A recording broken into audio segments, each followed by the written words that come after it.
तरफ जहां स्टूडेंट्स की ये डिमांड है कि ये बढ़ी हुई 35,000 फीस वो यूनिवर्सिटी को नहीं देंगे, मतलब यूनिवर्सिटी जब 35,000 रुपये की बात कर रही है तो ये 35,000 रुपया पिछले वर्ष तक नहीं लिया जा रहा था किसी भी कॉलेजेस के द्वारा, चाहे वो इस पूरे तमाम कॉलेजेस की बात कर ली जाए, जाकिर हुसैन हो, Fakhruddin Ali Ahmed teachers training college हो, LK Mishra college of teacher education हो, मिथिला B.Ed कॉलेज हो, मिलत B.Ed कॉलेज मधुबनी हो, जाकिर हुसैन B.Ed कॉलेज दरभंगा हो, या अदर कोई भी कॉलेजेस के द्वारा सिर्फ और सिर्फ 1,15,000 रुपया ही लिया जा रहा था। ऐसे में जब अचानक से 35,000 रुपये फीस बढ़ाकर लेने की बात कही जा रही है तो ऐसे में सभी छापना पड़ा है और उन्होंने यूनिवर्सिटी का घेराव किया है। उनका ये कहना है कि वो 35,000 रुपया इनकी बढ़ी हुई फीस नहीं देंगे, जो कि पिछले वर्ष तक नहीं ली गई थी, और इस लॉकडाउन की हालत में जबकि 1,15,000 रुपया भी देना उनके लिए भारी पड़ रहा है,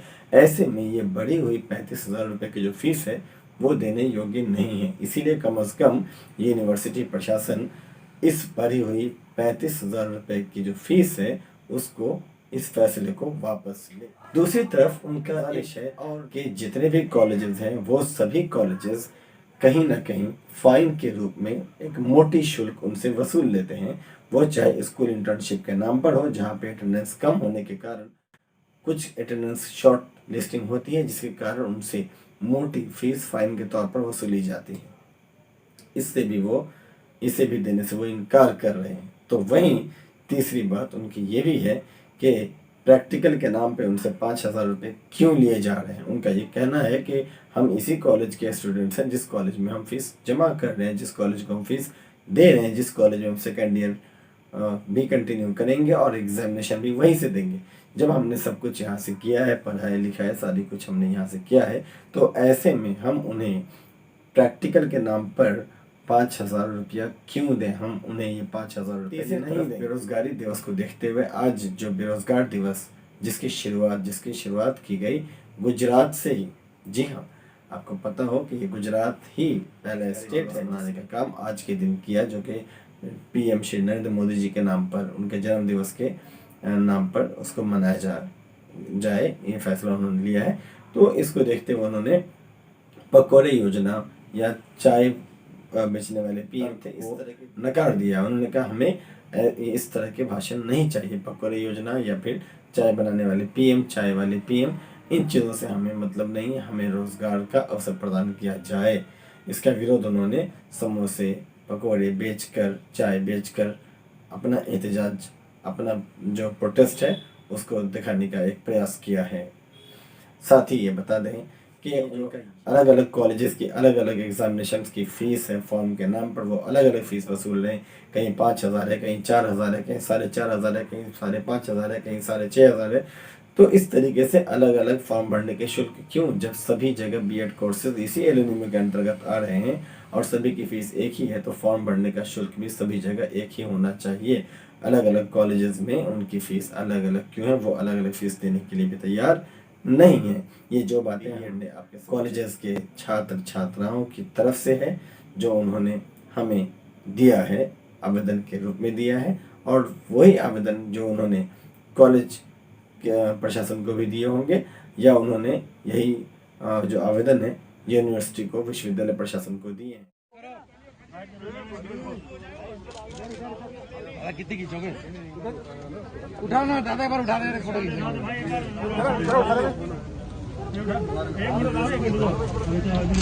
MBBS पकोड़े, B.Ed पकोड़े, B.Ed पकोड़े, LLB पकोड़े, LLB पकोड़े, MBA पकोड़े, MBA पकोड़े, LLM पकोड़े, चाय चाय चाय चाय चाय B.Ed चाय, 5 रुपए, 5 रुपए, 5 रुपए, 5 रुपए, LLB चाय, B.Ed पकोड़े 5 रुपए, 5 रुपए, 5 रुपए, उठा लो 5 रुपए, बाइट ले लो, पीछे खाने 5 रुपए।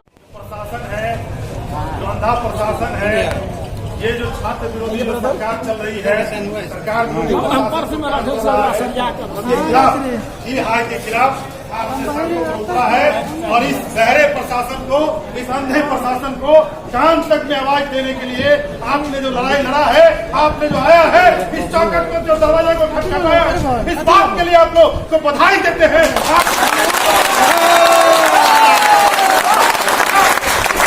सरकार है उसको इसको उखाड़ फेंकने के लिए आपको संकल्पित होना होगा। ये जो पूरे देश में सरकार चल रहा है, ये पूरे राज्य में सरकार चल रहा है, ये छात्र विरोधी है, ये कारपोरेट के फायदे में काम कर रहा है, ये पूंजीपतियों के हितों में काम कर रहा है, ये छात्रों के हित में काम नहीं कर रहा है, रोजगार के हित में बात नहीं कर रहा है, शिक्षा के हित में बात नहीं करता है, बल्कि देश के अंदर में तमाम विश्वविद्यालय को, तमाम जो कॉलेज की जो पब्लिक सेक्टर है, तमाम पब्लिक सेक्टर को कारपोरेट के हाथों में देने का काम कर रहा है, तमाम कारपोरेट सेक्टर को सुविधा देने का काम कर रहा है, तमाम पब्लिक सेक्टरों को पूरा कॉलेज की सुविधा से बाहर कर दे रहा है, सुविधाओं से वंचित कर दे रहा है। यह सरकार कहीं न कहीं छात्र विरोधी है, गरीब मेहनत विरोधी है। इस सरकार को बिना बदले हुए हिंदुस्तान के बदलाव नहीं हो सकता है, हिंदुस्तान के कायाकल्प नहीं होगा। इसलिए हिंदुस्तान के शिक्षा को अगर बेहतर शिक्षा, अगर शिक्षा रोजगार रहित शिक्षा अगर देश के अंदर में लाना है, निश्चित रूप से यह जो सरकार है, यह जो निकम्मी सरकार है, शिक्षा विरोधी सरकार है, रोजगार विरोधी सरकार है, जिसके खिलाफ आपको उठ खड़ा होना होगा। इस लड़ाई को आप आगे ले चलिए, हम आपके लड़ाई के साथ रहेंगे।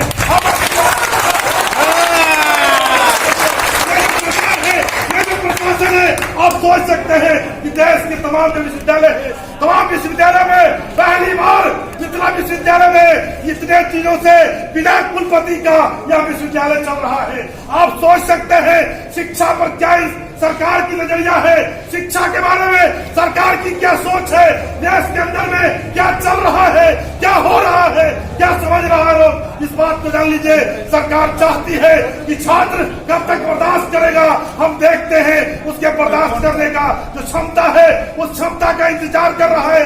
निश्चित रूप से हिंदुस्तान का छात्र इस बात को बर्दाश्त नहीं करेगा कि तुम मन चाहो तो फीस हाई करो, मन चाहो तो तुम दुनिया के कोई भी चीज में शैक्षणिक गतिविधि को, कैंपस को पालित करते हुए हिंदुस्तान की सरकार ने, चाहे वो कोरोना काल का समय हो, चाहे नोटबंदी का समय हो, देश के अंदर में सबसे ज्यादा अगर महरूम हुआ है तो शिक्षा व्यवस्था, सबसे ज्यादा कोई अगर छात्र परेशान हुआ है तो शैक्षणिक के पैसों में छात्र परेशान हुआ है।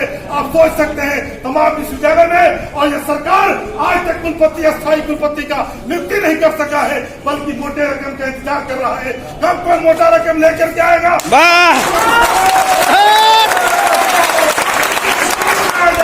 बिल्कुल, ये जो शिक्षा का केंद्र है, शिक्षा का जो कैंपस है, उस कैंपस को ये अपना निजी फैक्ट्री समझ रखा है, निजी फैक्ट्री से कारपोरेट घराने को फायदा पहुंचाने का काम कर रहा है।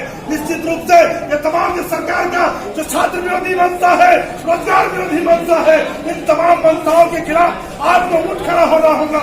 ऐसे निकम्मी सरकार को बता देना होगा कि तुम अगर इस तरह की मंशा रखते हो, तुम्हारे मंशा को हम चकनाचूर कर देंगे, नहीं चलने देंगे। हम तुमसे एक एक हाथ करेंगे, एक एक कदम लड़ेंगे और सरकार के उन चर्चों से भी सावधान रहना होगा।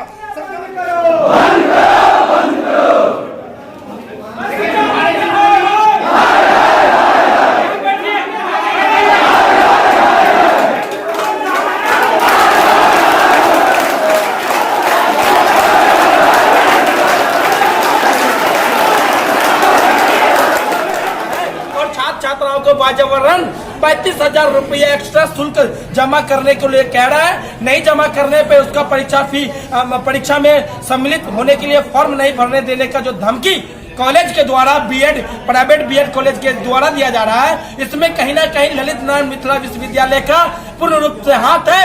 इसमें शिक्षा माफिया और प्राइवेट एसोसिएशन के जो सदस्य हैं, उनके साथ कुलपति और विश्वविद्यालय प्रशासन निश्चित रूप से उनको जो है 10 करोड़ से अधिक लागत का पैसा सीधे तौर पे पहुंचाने का जो एक रास्ता बनाया, उससे पैसा अप्रूव करने का जो काम कर रहा है, ये काम करना बंद करे और 35,000 रुपया जो है उसको फी को अभी स्टे लगाया जाए, माफ किया जाए। नहीं तो हम लोग पूरा 17 तारीख के बाद यहाँ पे इसी जगह पे हम लोग अपने दाह संस्कार करेंगे, मिट्टी तेल छिड़केंगे। धन्यवाद। त्रिभुवन कुमार, NH, दरभंगा। कॉलेज के साथी आए हैं उन लोग को धन्यवाद। जो साथी नहीं आए वो कल आना उनको अनिवार्य है। सारे अन्य कॉलेज के साथियों से भी संपर्क साधें और सभी को बोले आने के लिए विश्वविद्यालय में, क्योंकि एक खास व्यक्ति का ये मामला नहीं है, समूह का मामला है। आज कुछ सकारात्मक पहल की जा रही है। 3 बार विश्वविद्यालय के द्वारा प्रयास किया गया है हम लोगों से वार्तालाप करने का। अब हम लोग चारों तरफ से इसका गेट बंद कर दिए हैं। तो कल हम लोगों को निश्चित रूप से ज़्यादा संख्या में आना पड़ेगा। 3200 छात्र में से 320 छात्र भी नहीं है, शर्म की बात है। कहाँ है 3200? अगर आप करोड़पति हैं तो फिर भी आइए, अगर नहीं है तो आप भी आइए, नहीं तो अपना अधिकार की लड़ाई से वंचित रह जाइएगा। और आप बीएमए कॉलेज के साथियों को मैं बताना चाहूँगा तो आप लोग भी नदारत हैं। एमबी कॉलेज भी नहीं आए हैं, मिथिला कॉलेज भी नहीं आए हैं। गौरी ब्रह्मानंद कान में तेल डाल के सोए हुए हैं। ऐसे नहीं काम चलेगा। जब माफ़ होगा तो सारे कॉलेज का फीस माफ़ होगा, आप भी उससे फ़ायदा पहुँचेगा। इसीलिए अपने फ़ायदा को ध्यान में रखते हुए आइए। Good morning class. Today I will distribute your results. First up is United States of America. Yes, miss. minus 9.5%. My God, this is shameful performance, America. The world was looking at you. You were the hero, and now look at you.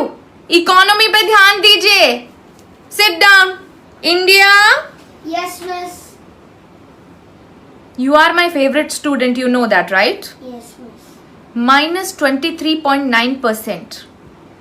You think this is good? No, na? No, miss.